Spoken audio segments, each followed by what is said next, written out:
আমার বেটির আমি কাঁকড়া মাথা চুলাইছি দিছি, কাঁকড়া বাইতে দিছি আমার বেটি। আর বেটির বাইতে দিয়ে হাইরিয়া আমার বেটি সুন্দর করে কাঁধের পর ব্যাগটা নিয়ে আমার বেটি আনতে গেল। আমার শোনা আনতে গেলাম মানে খাড়া আমার বেটির দেখলাম যাওয়া।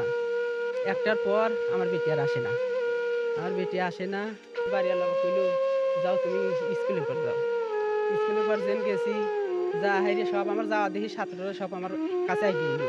আর আমার মারিয়া কই? সেই সময় ছাত্ররা কয়, "তোমার মারিয়া স্কুলে আসে না।" এই সময় আমি কইছি, "আমার বেটি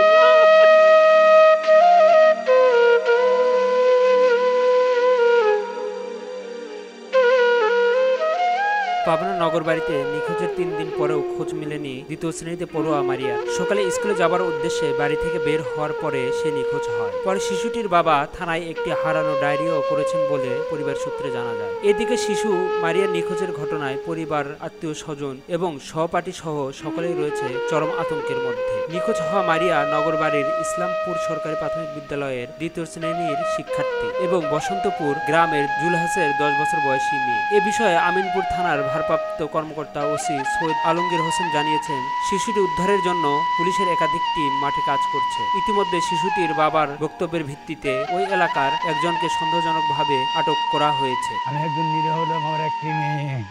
আমার মেয়েটি কোন জায়গায় গেল, আমি দেশবাসীর কাছে বিচার চাই। আমার মেয়ে ক্লাস 2-তে পড়ে, 8 থেকে 9 বছর বয়স। আমার মেয়ের নাম মারিয়া আক্তার।